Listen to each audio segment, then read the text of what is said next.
dans ta tête. Aujourd'hui, on assiste à un épisode un petit peu spécial, un hors-série, parce qu'on est très heureuse de participer à la 4e édition du Podcaston. Qu'est-ce que c'est? En fait, c'est l'occasion pendant une semaine, du 14 mars au 20 mars, pour plusieurs podcasteurs d'un petit peu partout dans la francophonie, de mettre de l'avant des organisations communautaires ou des associations caritatives. Puis on s'est dit que c'était la parfaite occasion pour vous dire on est qui dans le fond, c'est qui fait ça, le balado c'est dans ta tête?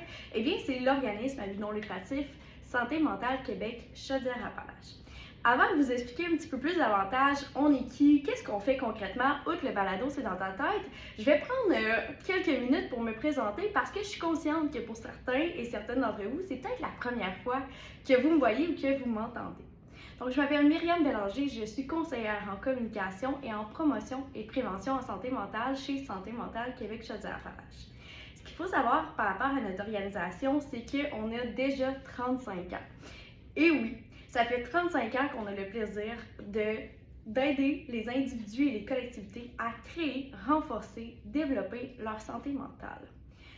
Avant de vous expliquer un petit peu on est qui chez nous, qu'est-ce qu'on fait spécifiquement chez SNQCA, Santé mentale Québec Chaudière-Appalaches, j'ai envie de vous présenter notre regroupement provincial qui est le Mouvement Santé mentale Québec. En fait, le mouvement, il y a un siège à Montréal, puis à travers le Québec, il y a plein de santé mentale Québec, comme nous, par exemple au Bas-Saint-Laurent, par exemple au Lac-Saint-Jean. Donc, ces organisations-là, on fait tous et toutes de la promotion et de la prévention. C'est quoi de la promotion et de la prévention? Bien, en fait, lorsqu'on fait des actions de promotion en santé mentale, on fait ce qu'on appelle différentes activités pour outiller les gens à prendre soin d'eux à travers 7 facteurs de protection reconnus. Et lorsque je dis reconnus, c'est parce que c'est pas nous, un matin, qui s'est dit, ça va être ça, l'affaire est ketchup, dossier réglé. Je vous rassure, ça vient d'une revue scientifique où est-ce que des experts et des expertes se sont demandé qu'est-ce qui fait que collectivement, en tant qu'humain, de quoi on a besoin pour renforcer notre bien-être psychologique, pour renforcer notre santé mentale. Et ça a donné chez nous nos 7 astuces pour se recharger que vous connaissez peut-être déjà. Ces astuces-là, c'est des choses qui sont simples, qu'on peut faire au quotidien, mais qui nous aident réellement à avoir une meilleure santé mentale. Donc, quand on parle de promotion de la santé mentale, on fait référence justement à différentes manières d'outiller les gens de la collectivité, de la communauté, au fait que, premièrement, tout le monde a une santé mentale. Il n'y a pas de santé sans santé mentale, comme le dit si bien l'OMS. Puis, comment est-ce qu'on fait pour en prendre soin au quotidien? Donc, on va venir faire, par exemple, des conférences, des ateliers. On va mettre sur pied notre balado c'est dans ta tête, où est-ce qu'on va venir vraiment creuser plus en profondeur nos 7 astuces, puis de voir comment est-ce qu'on peut maintenir une bonne santé mentale à travers ce qui se passe dans notre vie puis dans notre réalité. Donc ça, c'est des actions de promotion en santé mentale. Lorsqu'on fait de la prévention, on va faire un peu ce même genre d'action, mais auprès d'une clientèle qu'on sait qui sont un petit peu plus à risque de développer de la détresse psychologique. C'est vraiment de la prévention de la détresse psychologique. Donc là, un exemple concret, c'est si on sait que des adolescents ont de la difficulté au niveau de leur estime de soi. L'école peut nous appeler puis nous faire part de ce constat-là et nous, on peut adapter vraiment une activité, une conférence pour vraiment aider à développer l'estime de soi de ces jeunes-là et c'est ce qu'on appelle la prévention de la détresse psychologique. Donc, la différence entre la promotion et la prévention, c'est que la promotion s'adresse à tout le monde, puis que la prévention, on le fait auprès d'un groupe qu'on sait qu'il y a déjà peut-être une certaine fragilité. Là, j'espère que c'est clair. J'espère ne pas vous avoir perdu. Mais là, je sais que santé mentale, c'est un mot qui parfois fait peur. C'est un mot qui peut être tabou ou qu'on n'a pas toute la même définition, puis c'est tout à fait normal. Donc, de prime abord, la santé mentale, là, c'est quoi ça? La santé mentale au Mouvement Santé mentale Québec, ce qu'on dit, c'est vraiment un équilibre entre les différentes sphères de notre vie, comme les sphères sociales, physiques, mentales, spirituelles, pour n'en nommer que quelques exemples. Et ce qu'on aime utiliser chez nous, chez SNQCA, c'est vraiment l'image du jongleur. C'est-à-dire que dans la vie de tous les jours, je jongle avec différentes balles. Puis, chacune de mes balles représente une sphère de ma vie. Si demain matin, par exemple, j'ai un proche qui développe une maladie et je deviens proche aidant pour cette personne-là, ça se peut que cette sphère-là devienne plus grande, prendre une place beaucoup plus importante dans mon quotidien. Et ça, ça se peut que ça fasse en sorte que j'ai de la difficulté à jongler avec mes balles, que ça me prenne un moment avant que ça redevienne naturel pour moi de jongler avec les différentes sphères de ma vie. Ou ça se peut aussi, c'est tout à fait normal que j'aie besoin d'aide pour jongler avec mes balles parce que ça a changé. Donc la santé mentale, c'est un peu ça. C'est notre capacité à jongler avec ce que la vie nous emmène dans nos différents moments de vie. Puis en fait, on a tout avantage à demander de l'aide parce que si par exemple, je me casse la jambe demain matin, bien, j'hésiterai pas à aller à l'hôpital puis dire « Hey, là, je vais avoir besoin d'un plâtre, je me suis blessée, etc. » On a plutôt un malaise quand on a une blessure émotionnelle ou psychologique. Pourtant, c'est un peu le même principe. Alors, on a tout avantage à en prendre soin de notre santé mentale parce qu'elle est là pour quelque chose comme notre santé physique, elle nous permet de bouger, de faire des choses, de nous mettre en action. Mais notre santé mentale, c'est un peu la même chose. Elle nous permet d'agir, de faire un changement auprès de notre collectivité. Elle nous permet de faire plein de belles choses puis de nous réaliser à notre plein potentiel. Et c'est un peu ce qu'on souhaite faire chez Santé Mentale Québec, Chaudière-Appalaches, c'est-à-dire on souhaite prendre soin de vous de manière différente, par différentes actions. Donc, par exemple, nous, notre mission, c'est de créer, développer, renforcer la santé mentale chez les 0-128 ans dans tout l'ensemble de Chaudière-Appalaches. Comment on fait ça en étant une équipe de 5 personnes? Parce que oui, on est 5 personnes dans notre équipe. Bien, on fait ça par différents services. Globalement, chez nous, ce qu'on offre, c'est de prime abord, différents outils qui sont nés de la campagne annuelle du mouvement. Donc, au Mouvement Santé Mentale Québec, à chaque année, il y a une campagne de promotion de la santé mentale qui est travaillée avec différents experts et expertes. Puis, on se questionne justement sur un facteur de protection. Cette année, en 2026-2027, on parle de la campagne Un pas, un geste, un mouvement. Donc, on met vraiment nos 7 astuces pour se recharger, en faveur du sens et de l'espoir. Donc, comment on peut, dans un contexte de polycrise, recréer de l'espoir et du sens individuellement, mais aussi dans nos collectivités. Donc, de ça sort tout plein d'outils. Cette année, il y a un plaidoyer, il y a différents cartons pour nous aider à faire un pas, un geste, un mouvement pour la bonne santé mentale. Et ça, on a ça depuis plusieurs années, donc tous nos outils sont retrouvables super facilement au santémentaleca.com. Puis, en plus de ça, qu'est-ce qu'on fait? On donne des conférences. Fait qu'on se déplace vraiment dans tous les milieux de travail, milieux scolaires. On a déjà été dans des endroits comme des shops. On va vraiment partout où est-ce que la demande est là. Donc, on nous fait une petite demande via notre site web où on nous appelle. Puis, on s'adapte vraiment à vous. On a plus d'une dizaine déjà de conférences qui sont accessibles pour tout le monde. Donc, vous pouvez aller voir ça sur notre site web. L'offre de service est d'ailleurs toute nouvelle. Vous pouvez aller la voir dès maintenant dans l'onglet « Services au santémentaleca.com ». En plus de nos conférences, on va faire également des kiosques d'information. Donc, par exemple, dans les cégeps, lors des semaines importantes au niveau de la santé mentale, on peut être là, puis jaser santé mentale et outiller les gens sur comment prendre soin de soi au quotidien, parce que ça n'a pas besoin d'être compliqué finalement, ni de coûter extrêmement cher. Dans l'optique où est-ce qu'on sait que c'est pas tout le monde qui a la même chance au niveau des ressources financières, on a vraiment un souci chez nous de rendre le plus de nos outils gratuits. C'est pour cette raison qu'on a également un centre de documentation qu'on met à jour à tous les mois. Donc, ce centre de documentation-là, on le met à jour à tous les mois, on retrouve des livres, des balados, des audios différents, des vidéos. Puis, on peut trouver vraiment de tout pour s'outiller davantage et prendre soin de notre santé mentale.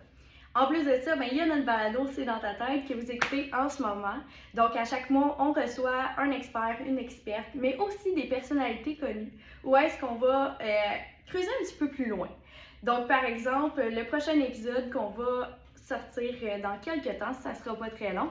Ça va être avec Stéphane Mignot, qui est conférencier et psychologue de formation, qui vient nous parler de ce qui nous épuise et que par moment on banalise. Donc, est-ce qu'il y a certaines personnes qui sont plus à risque de l'épuisement? Puis, qu'est-ce qu'on peut faire selon notre type de personnalité, justement, pour peut-être mettre de côté ce qu'on ne se rend pas compte qui nous gruge de l'énergie. Donc, c'est vraiment des choses très, très concrètes, des épisodes d'à peu près 20 minutes où est-ce qu'on peut aller chercher des trucs qui sont simples, accessibles et vraiment quand même relativement faciles à mettre en place, de sorte à ce que tout le monde puisse y avoir accès. Il y a tellement de choses qu'on fait chez nous, mais une chose dont on est particulièrement fiers, c'est notre volet de service, la bande des 7. La bande des 7, c'est quoi? C'est vraiment une gamme de services pour tout ce qui entoure les tout-petits. On s'est rendu compte qu'il y avait très peu d'outils pour cette clientèle-là. Donc vraiment CPE, garderie, 4 ans, jusqu'en montant. Donc ce qu'on a fait, c'est qu'on a créé la bande des 7, qui sont en fait 7 animaux qui représentent chacun une de nos astuces pour se recharger. Donc, par exemple, on a Lise Renard, on a Mélinda l'abeille, comme qu'on n'est jamais trop petit pour faire une différence. On a vraiment réfléchi les animaux de sorte à ce que ce soit logique avec nos astuces, mais aussi que ça frappe l'imaginaire des jeunes puis que ce soit quelque chose qui leur parle. Donc, pour la gamme de la bande des 7, ce qu'on a comme service, on a 2 conférences. On en a une qui s'appelle l'Union fait la force, qui est pour vraiment toute personne qui travaille auprès des jeunes, éducateurs et éducatrices, enseignants, enseignantes. Donc, toute personne qui, dans son travail, gravite autour des jeunes. Donc, comment est-ce qu'on peut faire pour prendre soin de soi dans ce contexte particulier-là? On a également la conférence Métier de parent, qui est vraiment, à ce moment-là, fait pour éviter le burn-out parental. Puis, finalement, on a également plein d'autres services, dont des ateliers.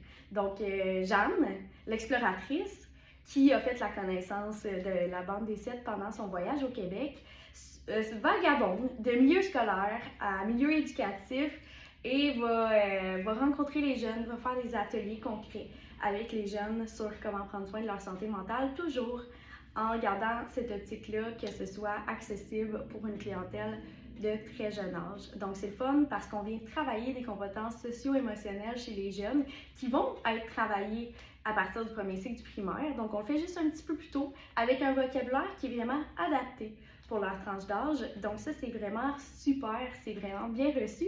Puis, on peut aussi s'en servir au quotidien en tant qu'éducateur et éducatrice, puis faire référence à « Oh, avez-vous pensé à Mélinda l'abeille? Vous rappelez-vous? » quand j'en ai venu. Donc ça, c'est vraiment quelque chose qui est super intéressant pour tous nos milieux éducatifs de Chaudière-Appalaches.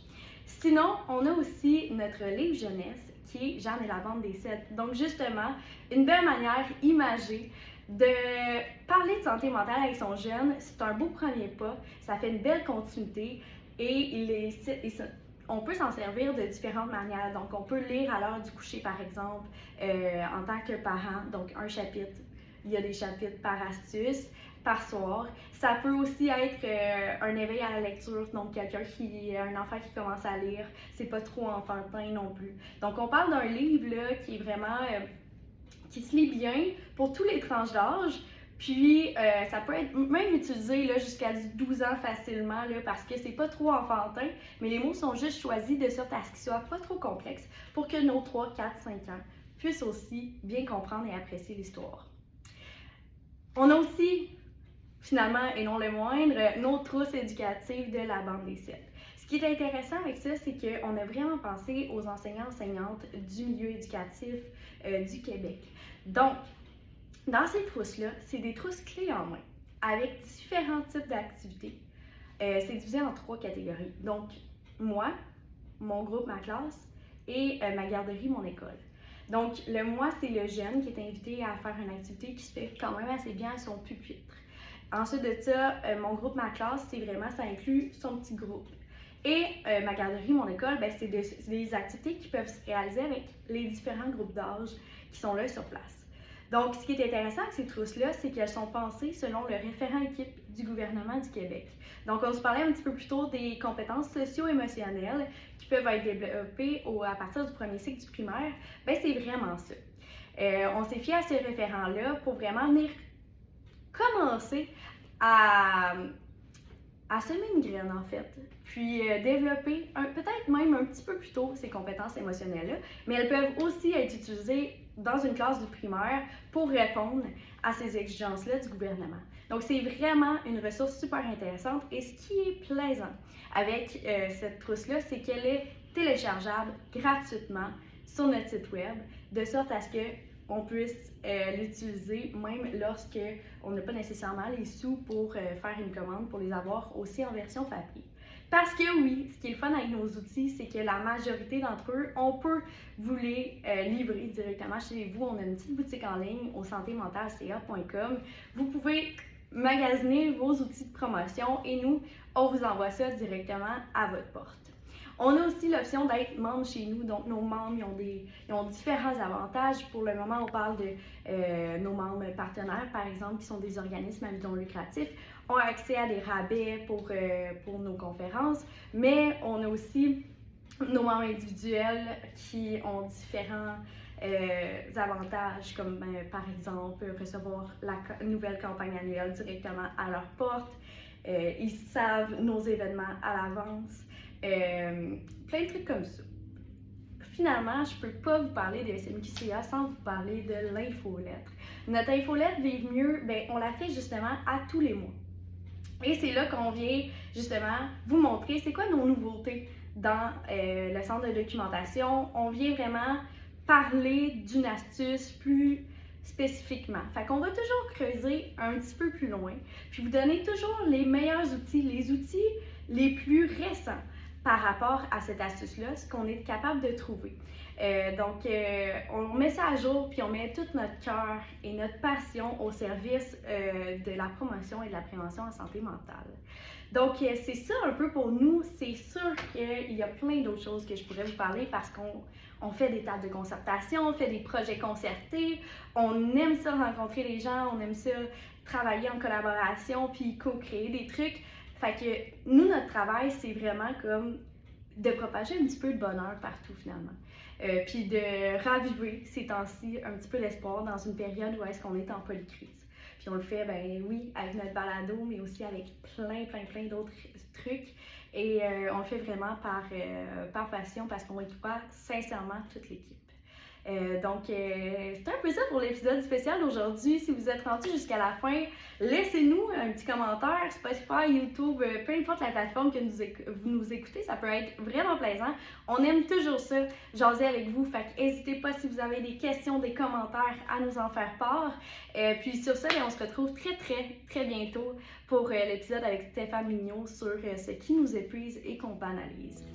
Merci beaucoup de votre écoute, à la prochaine!